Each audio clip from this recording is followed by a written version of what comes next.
Así que encantado, bienvenidos. Es un gusto para mí saludarlo y estar con ustedes. Em, Tengo el privilegio de conocer a varios de ustedes y el privilegio de conocer la unidad de ustedes hace unos cuantos años atrás, así que tengo la mejor impresión y tengo muy buenos amigos ahí en Temuco. Así que esperemos que esta suerte de dos conferencias que vamos a dar, o dos charlas o dos conversaciones entre nosotros, nos permitan avanzar en algunos conceptos. Primero, Juan me pidió que hablara de manejo de la falla respiratoria grave pediátrica y de cuándo finalmente considerar que un paciente podría ser candidato a ser trasladado eventualmente para ECMO, o considerar esa tratamiento o ese puente.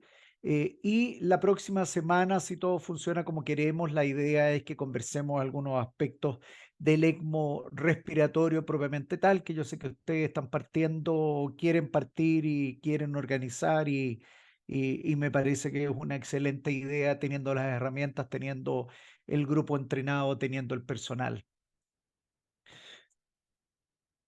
Así que durante los próximos minutos la idea es que conozcamos algunos conceptos generales de falla respiratoria y que podamos discutirlos al final. Yo absolutamente encantado que describamos brevemente el manejo ventilatorio convencional de la falla respiratoria grave y otras medidas de manejo no convencional para trasladar a un paciente a un centro de mayor complejidad y o pensar en un centro que tenga ECMO. Y ahí ustedes son un centro de mayor complejidad, ustedes lo van a poder transmitir a otros centros.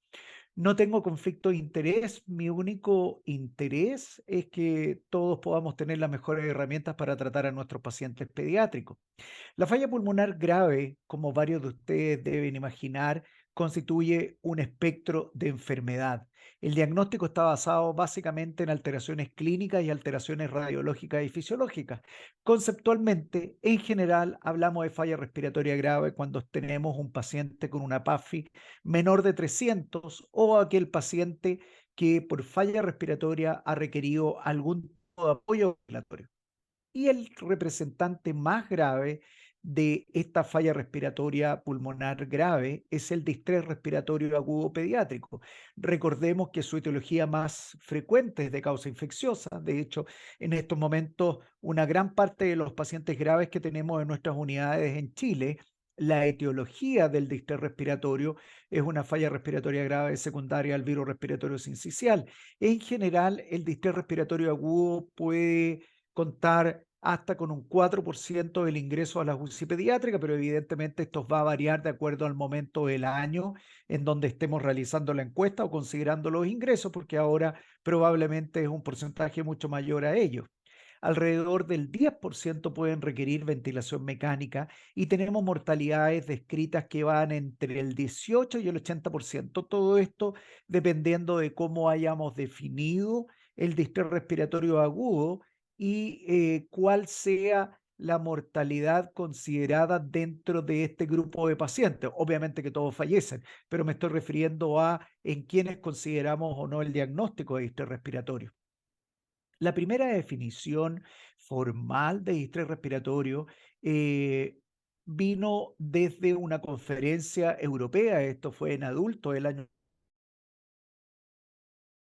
la conferencia y el consenso americano europeo fue realizado en Barcelona, como les contaba, el año 1994, y tuvo la ventaja de por primera vez empezar a ponernos de acuerdo, pero esto básicamente emanado desde el grupo de adultos, y aquí es donde nosotros tenemos la definición clásica que conocíamos de distrés, que era PAFI menores de 300 y PAFI menores de 200 era moderado y PAFI menores de 100 era grave.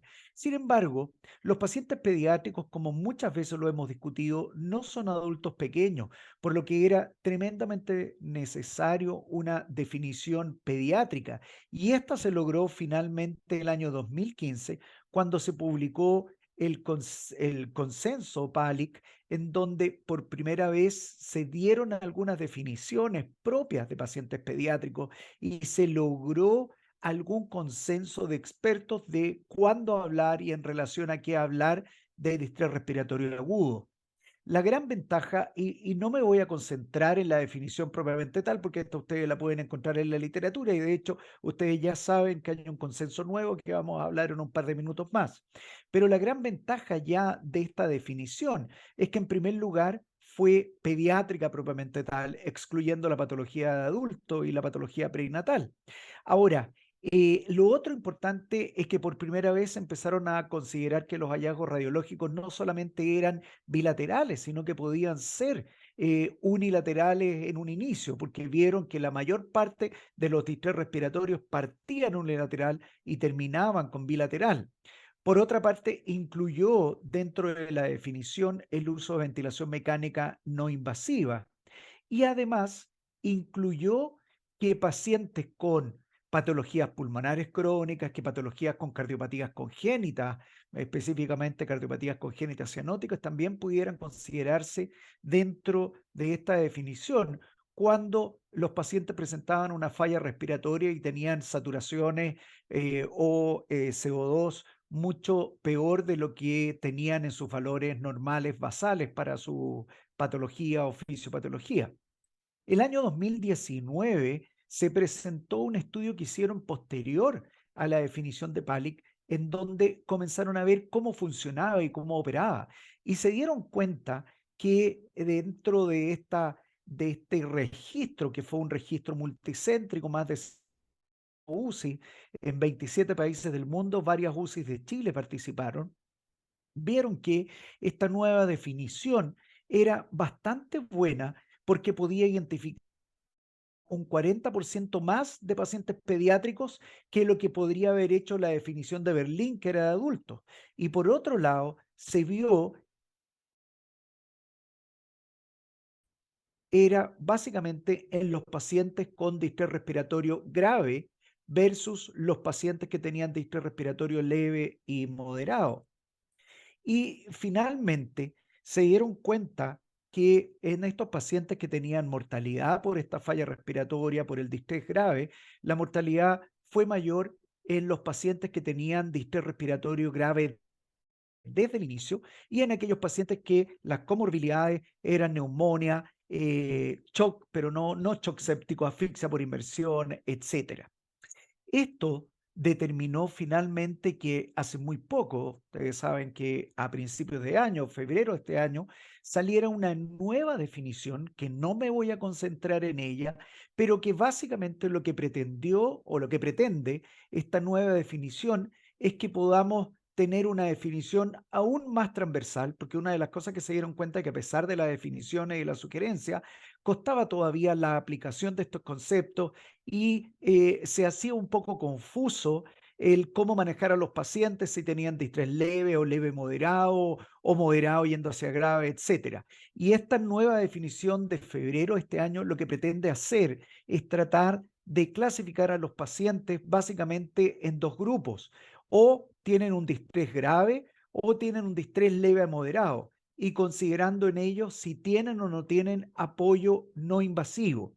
Y específicamente cuando se refiere a apoyo no invasivo, estamos considerando el BiPAP o la ventilación no invasiva dada por una máscara facial, porque tratando de hacer una distinción en aquellos pacientes que tenían CPAP nasal o BiPAP nasal o cánula nasal de alto flujo y ahí acuñaron el concepto de con un probable distrés respiratorio agudo o en riesgo para distrés respiratorio agudo. Independiente de esto que es bien importante analizarlo cuando tengan tiempo y está la referencia, ahí ustedes la pueden ver en la diapositiva, está la referencia del el resumen ejecutivo, que es entretenido porque hace que no nos leamos todo el suplemento a los que no tienen tiempo y los que tienen tiempo pueden ir al suplemento y leerlo porque está muy, muy interesante. Pero independiente de las definiciones, aparentemente cada vez lo estamos haciendo mejor. Si comparamos mortalidad en los años 90, que eran sobre el 60 al 70%, hasta las mortalidades actuales que, como mencionábamos, variaban entre un 18 y un 22% dependiendo del grupo de pacientes que pudiésemos estar analizando. La pregunta ahora es cómo debemos manejar un paciente que tiene una falla respiratoria grave, específicamente una falla respiratoria restrictiva, que es la parte más importante del distrés respiratorio agudo o de la falla restrictiva pediátrica que ha progresado enormemente. Para esto es esencial entender que la ventilación mecánica es un proceso dinámico, es decir, no es que estemos ventilando a un paciente en este lado de la curva en donde la distensibilidad está baja o la ventilemos en esta zona de la curva en donde la distensibilidad es mayor o donde la distensibilidad disminuye cuando el paciente se está sobredistendiendo, sino que debemos recordar que el pulmón tiene zonas de variada distensibilidad y que cuando tenemos una falla respiratoria grave pediátrica, la ventilación es en un pulmón, en un tejido pulmonar que tiene compromisos heterogéneos. Y lo que estemos haciendo para una zona que está muy dañada, probablemente va a sobredistender a una zona que esté menos enferma. Por lo tanto, la ventilación mecánica no es inocua.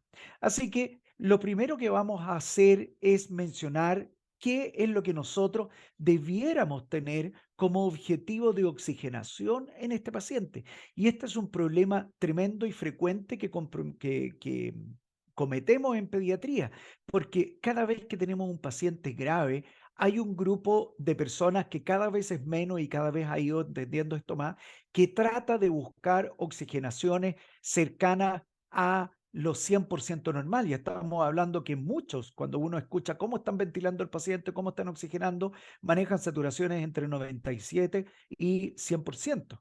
Recuerden que cuando estamos hablando de cuánta oxigenación debiera tener un paciente con una insuficiencia respiratoria grave, el primer objetivo es lograr una adecuada entrega de oxígeno en estos pacientes, de tal manera que no tengamos signos de shock, con lácticos bajos, con adecuada hemodinamia, con adecuada diuresis.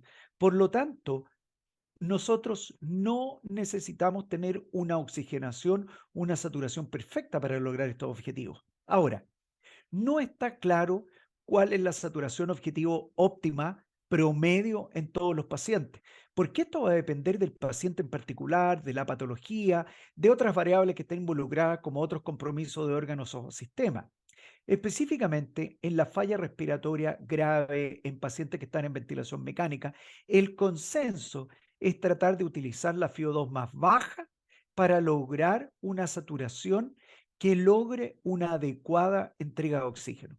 Si se fijan, específicamente no dije ni un valor en particular, porque debiéramos tratar de conseguir la mejor saturación para la mejor entrega de oxígeno y ya definimos qué consideramos.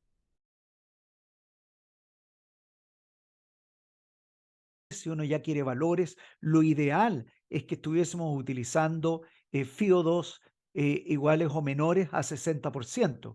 Y la recomendación actual, que mantiene un poco la recomendación del año 2015 y posteriormente parte de las recomendaciones que se hicieron durante la pandemia, es ojalá mantener saturaciones mayores de 88% con la mínima presión media de vía aérea a los pacientes que están ventilados.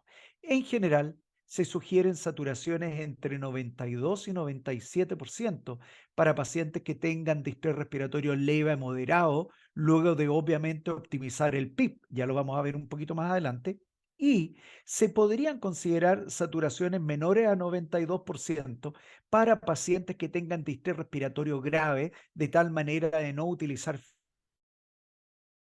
Se sugieren en estos pacientes con distrés respiratorio grave que nosotros podríamos tolerar saturaciones de 88, 90, siempre y cuando estemos monitorizando signos de entrega de oxígeno adecuada, acidosis metabólica, lácticos en ascenso, saturaciones de cava superior. Y todos probablemente en más de alguna oportunidad hemos mantenido saturaciones a lo mejor un poquito más bajas de 88%, mientras le estamos dando la oportunidad al paciente de que se traslade o de que se estabilice o de no provocar mayor trauma con los parámetros ventilatorios que estamos utilizando. En cuanto a la modalidad de la ventilación mecánica a elegir, que es una pregunta muy frecuente, bueno, ¿Cómo lo ventilo? ¿Con qué modalidad? La verdad es que al momento actual y en estas nuevas recomendaciones sigue la misma sugerencia. No hay un modo ventilatorio ideal que haya logrado mostrar disminuir la mortalidad. De hecho, esto es un estudio del año 2017 de Newt y colaboradores, en donde vieron qué modalidades se utilizaban para ventilar pacientes con distrés respiratorio pediátrico. Y fíjense que hubo de todo: presión control, volumen control, esta modalidad nueva dual que le gusta a mucha gente porque se siente razonablemente segura, que es la ventilación controlada por volumen y regulada por presión. Así que utilizamos un poco de todo. Lo importante es que antes de elegir una modalidad ventilatoria, ustedes sepan un poco en términos generales cuáles pueden ser las ventajas y las desventajas, y de acuerdo a eso elijan lo que consideren mejor para el paciente. Unas notas o recetas de cocina que vamos a hablar más adelante. Si ustedes eligen ventilar a un paciente por volumen control, es decir, el setting de volumen, el volumen corriente que ustedes estimen o calculen para este paciente, recuerden que la ventilación por volumen va a ser a flujo constante, este volumen que ustedes programaron en la unidad de tiempo que es el tiempo inspiratorio. Ahora, dado que la resistencia de la vía aérea puede resultar en altos picos de presión, ustedes tienen que estar muy atentos a qué es lo que pasa o qué es lo que se está produciendo en este paciente.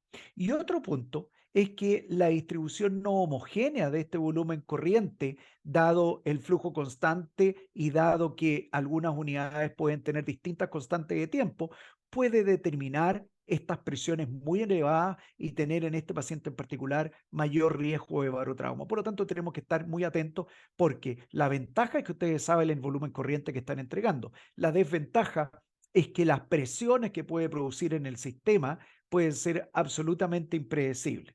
Por otro lado, cuando ustedes ventilan por presión control, es decir, ustedes están fijando la presión en el paciente, por lo tanto tenemos una presión cuadrada y un flujo que es desacelerante, esta modalidad de presión, al ser con un flujo desacelerante, podría lograr mejor distribución de gas en zonas que tengan distintas constantes de tiempo, de tal manera que las zonas que tengan constantes de tiempo más rápida llegue acá en la distribución del gas, y las zonas que tengan constante de tiempo más lenta, uno lo pueda entregar el volumen que está permitiendo esta presión control con estos flujos que van a ser más lentos.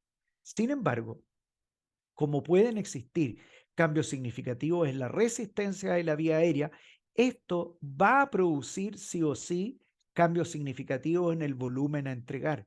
Por lo tanto, cuando ustedes estén ventilando por presión, recuerden que la ventaja es que ustedes van a asegurar una presión de la vía aérea aumenta, puede que se alcance rápidamente las presiones que ustedes programaron sin que esto signifique un volumen corriente adecuado para este. Han elegido o les gusta elegir esta modalidad mixta, que es el volumen controlado regulado por presión, en donde es una modalidad de presión, pero con un volumen calculado en relación al peso del paciente, que se entrega con un flujo desacelerante, y el ventilador, de manera servoasistida, tiene la opción de ajustar y entregar este volumen con las menores presiones que genere el sistema, dado los cambios que puede haber de distensibilidad o de resistencia de la vía aérea. Por lo tanto, eventualmente podría mejorar la distribución del gas y minimizar el riesgo de barotrauma. Independiente de cuál sea la modalidad que elijan ustedes, y elijan ya sea volumen, presión, modalidades duales, lo importante es que ustedes consideren que cuando ventilen a un paciente con una falla respiratoria grave restrictiva, debieran utilizar volúmenes corrientes en el rango fisiológico.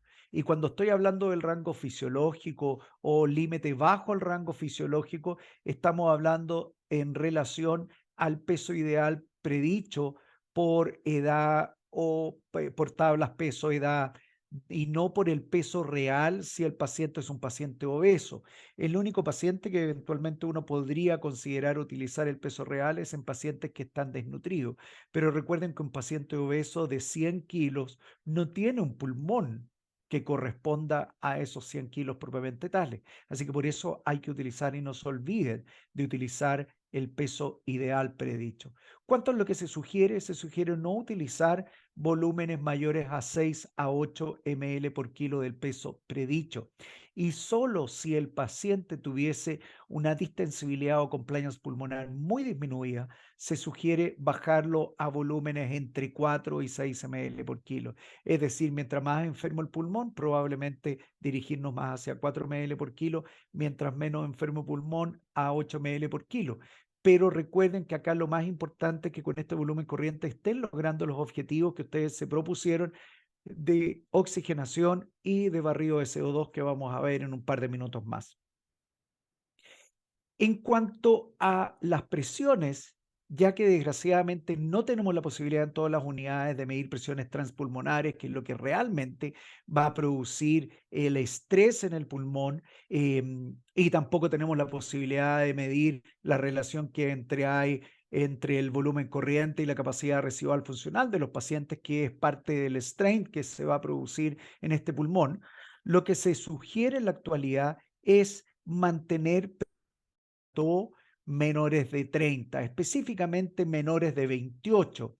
Y si el paciente tiene una baja distensibilidad de la caja torácica, ya sea que tiene un gran edema, una gran obesidad, o tenemos, por otro lado, un aumento significativo de la presión intraabdominal, uno podría tolerar presiones plató un poquito más altas. Recuerden que la presión plató clásica es la que en modo volumen control ustedes logran haciendo una pausa inspiratoria prolongada, de tal manera que ustedes ven caer un poco la presión en el sistema. Y esta es la presión que está llegando fundamentalmente al alvéolo. ¿De acuerdo?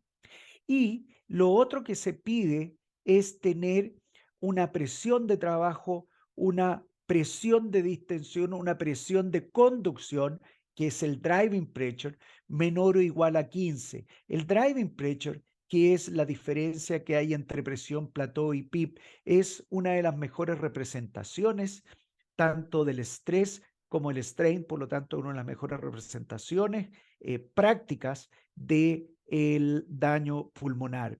Y se ha visto que limitando este driving pressure a menor o igual a 15, los pacientes están sometidos a menos riesgo de trauma alveolar. Hay varios otros estudios que se están haciendo con el poder dinámico y otras mediciones. Sin embargo, todavía no hay una sugerencia de aplicación a la clínica, tanto como el driving pressure actualmente, por eso es que no los quiero confundir con eso. En cuanto al PIP, en pediatría en general, no existe un método estándar para definir cuál es el PIP óptimo que deberían utilizar los pacientes. En general, a los pediatras nos cuesta en la falla respiratoria grave utilizar PIP mayores de 10. De hecho, este es un estudio de Rovinder Kemani, que a todo esto dejo invitado a todos a nuestro Congreso Latinoamericano Cuidados Intensivos, que es en noviembre, y el doctor Kemani es uno de nuestros invitados que viene a hablarnos sobre falla respiratoria grave. En este estudio interesante en pacientes con distrés respiratorio agudo pediátrico, él mostró que los pacientes usaban menos PIP del recomendado en la medida que estaba más grave. Y cuando los pacientes estaban menos graves, los pacientes utilizaban más PIP de lo que debieran. Es decir, pacientes más graves, nosotros utilizábamos, pediatra estoy hablando, más FIO2 que PIP, y en pacientes que estaban menos graves, más PIP que FIO2. Pero en general, fíjense que cuesta utilizar más de 10 de PIP. ¿Cuánto PIP debemos utilizar? La respuesta es el suficiente, es decir, el oxigenación, entrega de oxígeno, hemodinámica y distensibilidad pulmonar en condiciones estáticas. Lo ideal más grave más que necesariamente subir FIO2 a 100%, es utilizar más PIB. Y de alguna manera hay que guiarse. Y para esto, la sugerencia actual es utilizar tablas adaptadas del RDS Network. Y de hecho, esta tabla que están viendo ustedes ahí, que es una tabla muy simple, habla de la relación entre FIO2 y el PIB necesario en un paciente que esté en una falla respiratoria grave, de tal manera que de acuerdo a la situación de su paciente, ustedes debieran utilizar PIB que estén a nivel o sobre el PIB sugerido para esta relación entre nivel de PIB y la FIO2 que están entregando al paciente para lograr los objetivos de oxigenación que ustedes se propusieron. Y por lo tanto, este nivel de PIB va a depender de cómo esté la oxigenación, cómo esté la hemodinamia y determinando una entrega adecuada de oxígeno medida por cómo está la diuresis, las saturaciones venosas, los ácidos lácticos, etcétera, etcétera. En general, yo les diría que en un distrés grave no estamos partiendo con PIB menos de y uno debiera titularlo de acuerdo a la oxigenación, a los resultados que estén ustedes obteniendo de esa oxigenación. No se olviden que tenemos que ganar tiempo, porque lo que estamos haciendo con la ventilación mecánica y que es lo mismo que vamos a hacer con el ECMO que vamos a hablar la próxima semana es ganar tiempo, utilizar un puente. El ventilador mecánico no es una terapia medicamentosa propiamente tal. Nos da tiempo mientras está curando, está pasando la patología que tiene ese pulmón, además de todas las otras medidas que nosotros estamos utilizando. Sin embargo, recuerden también que puede dañar. Y en este sentido, uno puede permitir que la CO2 suba de acuerdo a la gravedad de la enfermedad, porque evidentemente que si yo quiero, y esto es un error, que el paciente con una enfermedad grave pulmonar sature sobre 97 y tenga CO2 bajo 45, 50, probablemente voy a tener que utilizar parámetros ventilatorios mucho más altos que los que debiera para mantener un pulmón sin mayor daño. De esta manera, cuando uno tiene un paciente con un distrés grave, uno podría considerar mantener pHs hasta 7,2 junto con la estrategia protectora. De hecho, todavía hay insuficiente información como para recomendar rangos más bajos, aunque en la literatura ustedes van a encontrar pacientes que han sido manejados con pH más bajos.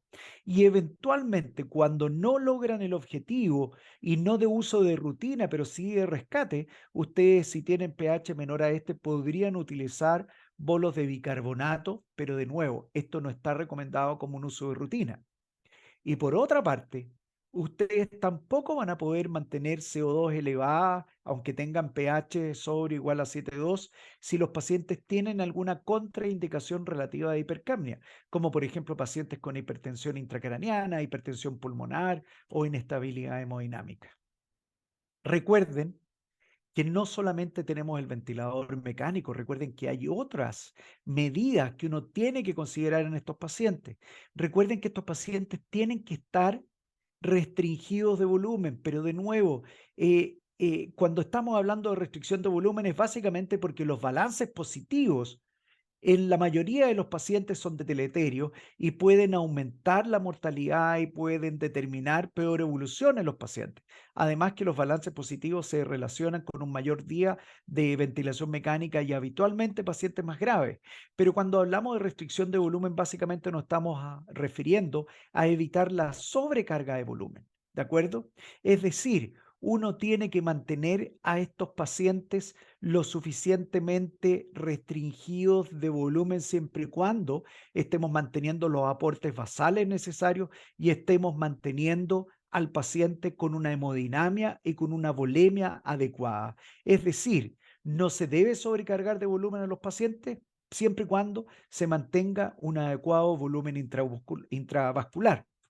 El uso de relajantes musculares ha sido bastante discutido desde los primeros estudios del año 2010 de Papazian, en donde él vio que el uso de relajantes musculares en las primeras 48 horas de evolución de un distrés respiratorio en adultos se asociaba con menor mortalidad de los pacientes. Ha pasado harta agua bajo el puente y de hecho el año 2019 en un estudio del mismo doctor vio que en realidad no había mayor diferencia entre el uso o el no uso. Básicamente, en pediatría no hay suficiente evidencia para recomendar el uso rutinario de relajante muscular. Sí, uno lo debiera considerar cuando en un paciente con un distrés grave, el uso de sedación que nosotros disponemos, que pueden ser con opiáceos, con benzodiazepina, con otros medicamentos como la dexmedetomidina, es insuficiente para lograr una ventilación mecánica efectiva, para evitar las asincronías o para evitar que el paciente esté peleando con el ventilador y tengamos además la suma de un daño pulmonar autoinfligido. De esta manera, si lo usan, se recomienda utilizar la menor dosis efectiva, el menor tiempo posible, y si no tienen manera de monitorizar su uso, se recomienda una vacación o un holiday, que es una suspensión de la infusión continua de los relajantes musculares hasta que el paciente se empiece a mover nuevamente y ahí ver si es realmente necesario todavía seguir ocupándolo e iniciarlo de nuevo si ustedes lo consideran así. Por otro lado, les recuerdo son muy popular durante la pandemia en pacientes adultos.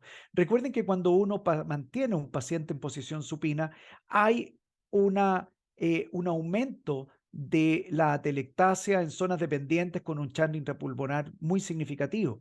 Por lo tanto, cuando yo doy vuelta a este paciente, las masas dorsales se vuelven a reclutar, siendo esto mucho mayor que las masas ventrales que vuelven a colapsar.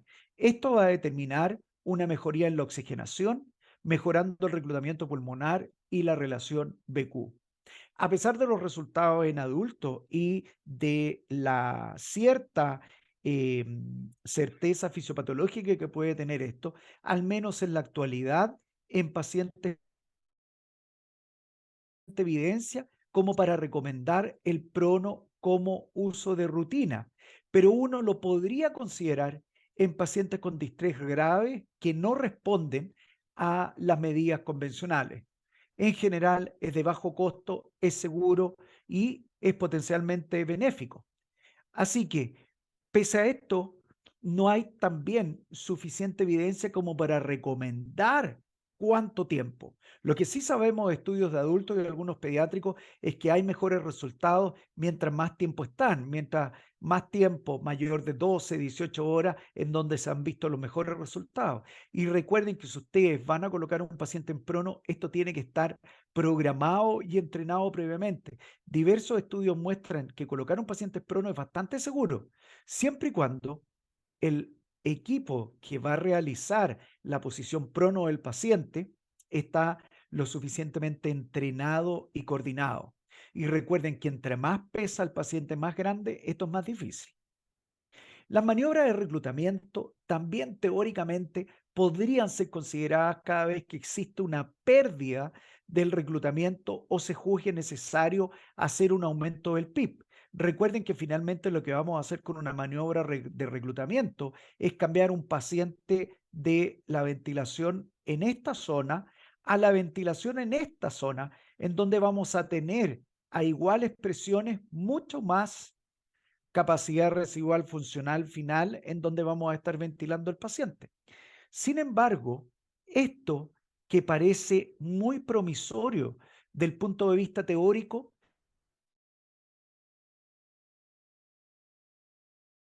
o en contra de sugerir maniobras de reclutamiento en pacientes pediátricos.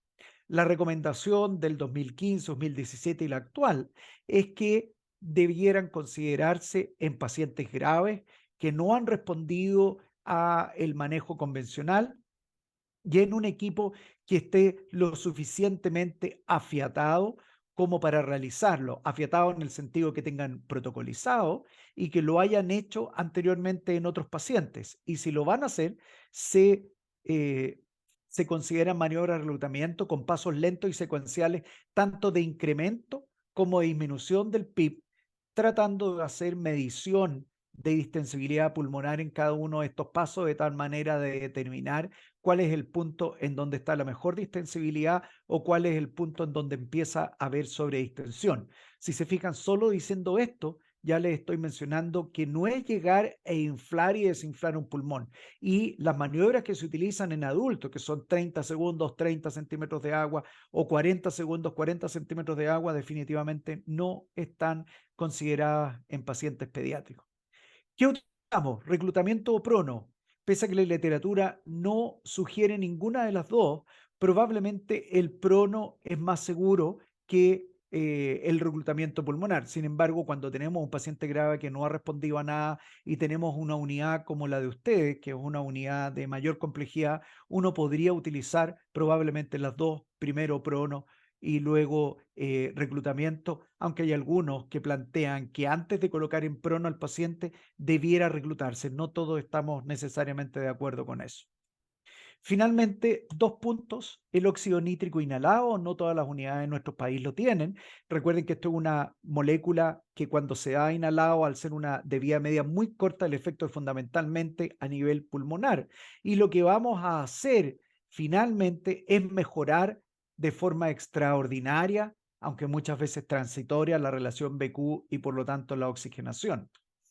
Los trabajos actuales lo que muestran es que la mejoría de la oxigenación es fundamentalmente transitoria, no habiendo efectos sobre la mortalidad.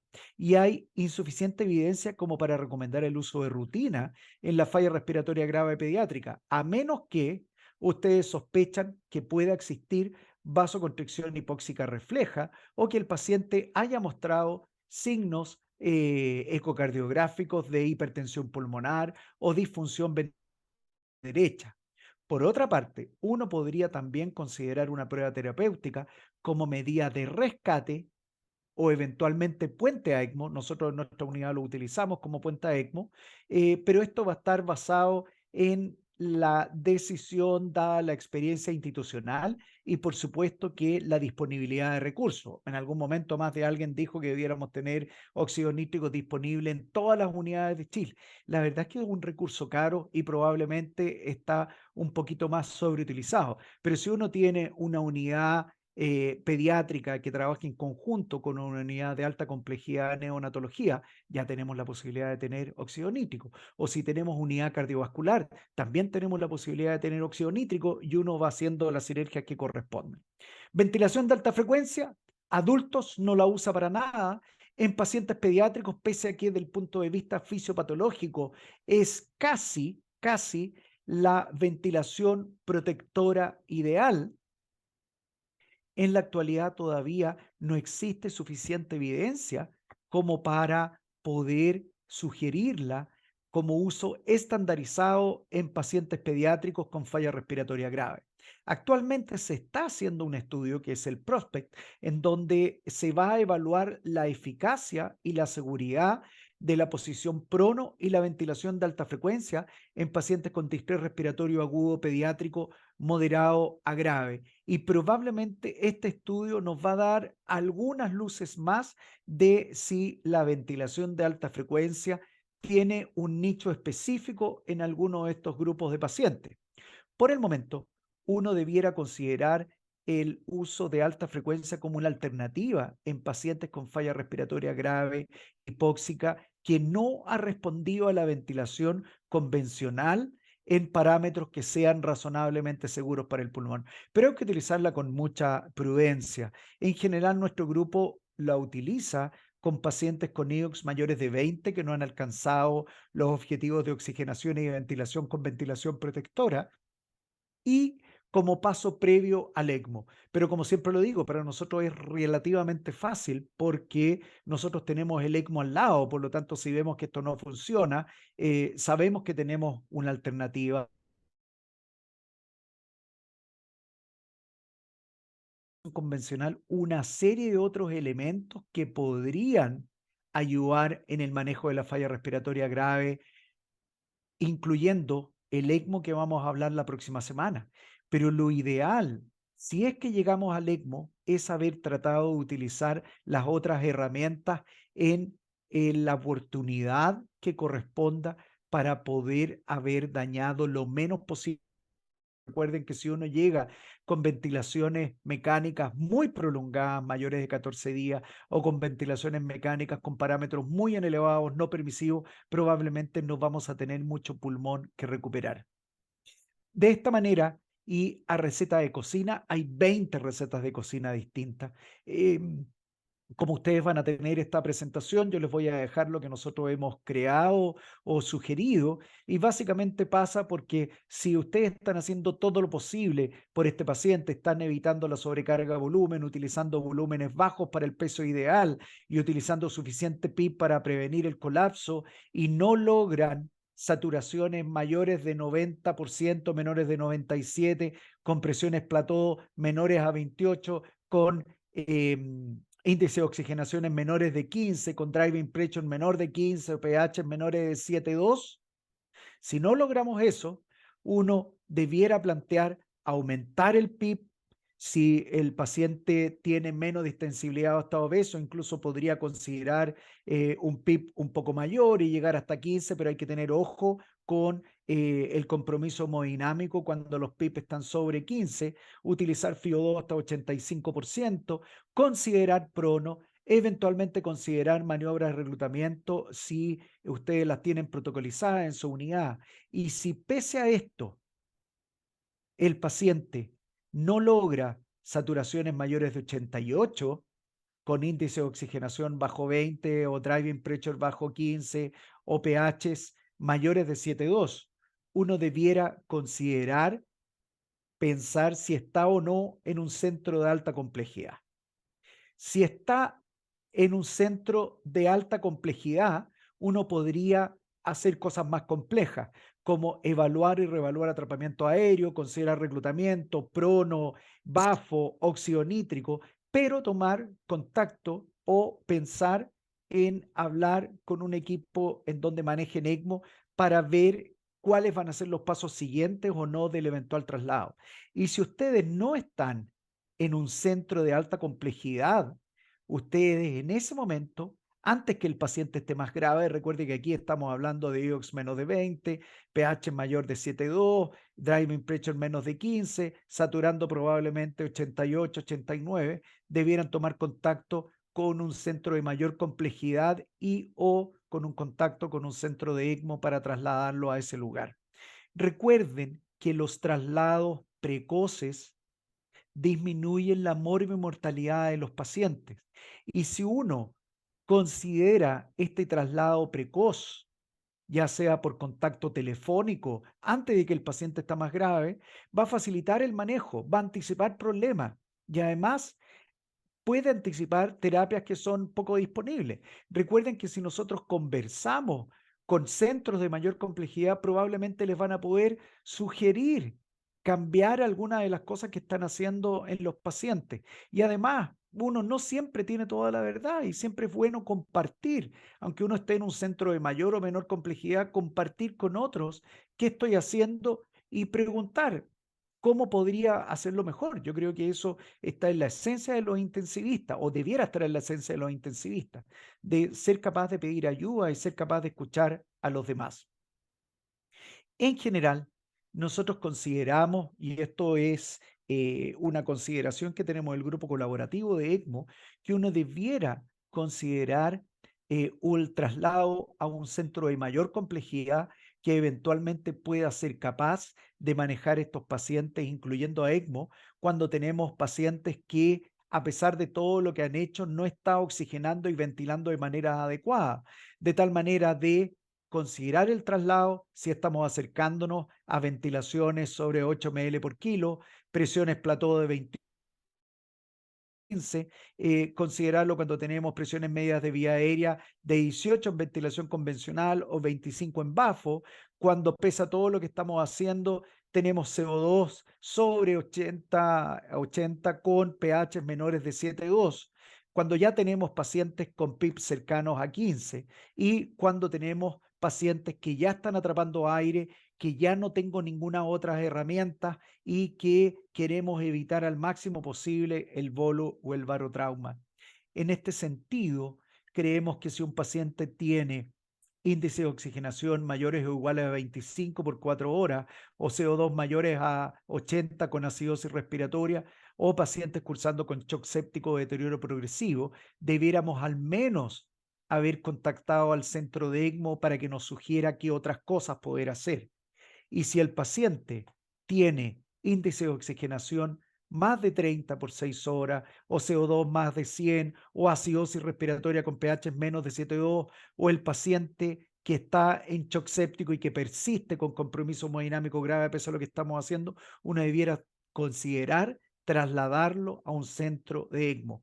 Todavía con esto no tenemos indicación de perentoria de ECMO, pero si ustedes siguen esperando, lo más probable es que el paciente lo tengan que conectar a ECMO en el lugar donde están, que es un poco lo que ustedes van a hacer o están planteando hacer en los próximos meses, o el paciente sencillamente no puede ser trasladado.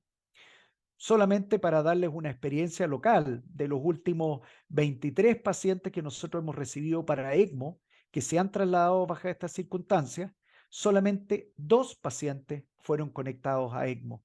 El resto de los pacientes no pasaron necesariamente por ECMO. ¿Eso quiere decir que los pacientes se trasladaron precozmente? En ningún caso. Eso quiere decir que el personal médico, las unidades que trasladaron a este paciente, se la jugaron porque este paciente recibiera todas las terapias en un lugar en donde tuviera acceso a todo. Y lo que nosotros tratamos de hacer fue efectivamente, ojalá, si podíamos, y asegurarnos la evolución de los pacientes, no conectarlos a ECMO. Yo soy un fanático de la ventilación mecánica y del ECMO, pero si puedo no conectarlos a ECMO, es mejor para el paciente y para todo, y de hecho tiene mucho menos costo. En conclusión, las sugerencias actuales de manejo ventilatorio están dadas por la literatura actual y por las recomendaciones de expertos. Esto puede ir cambiando y de hecho parte de lo que conversamos está dado por las sugerencias que acaban de salir ahora en 2023, que son muy similares a las que teníamos anteriormente en cuanto a ventilación protectora. Recuerden siempre sopesar los riesgos y los beneficios y cuando realicen un cambio en un paciente, por favor, evalúen y reevalúen.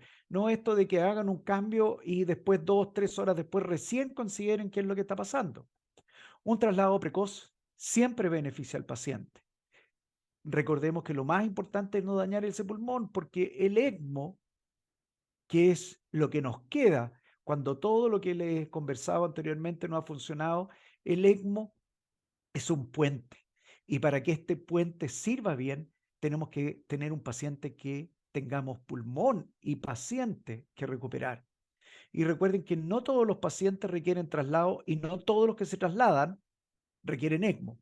Van a haber muchos de los pacientes que si ustedes los manejan de manera adecuada, probablemente no van a requerir trasladarse. Y cuando hablo de manejo de manera adecuada, es pidiendo las oxigenaciones proporcionales, pidiendo la CO2 proporcional, evitando utilizar parámetros no protectores, evitando sobredistender a este paciente. Para eso debieran idealmente existir protocolos específicos que sean muy claros, tanto en cómo los voy a manejar, como cuál es el momento en donde o lo voy a trasladar para ECMO o lo voy a conectar a ECMO. Y eso es lo que vamos a ver en nuestra siguiente presentación. Muchas gracias.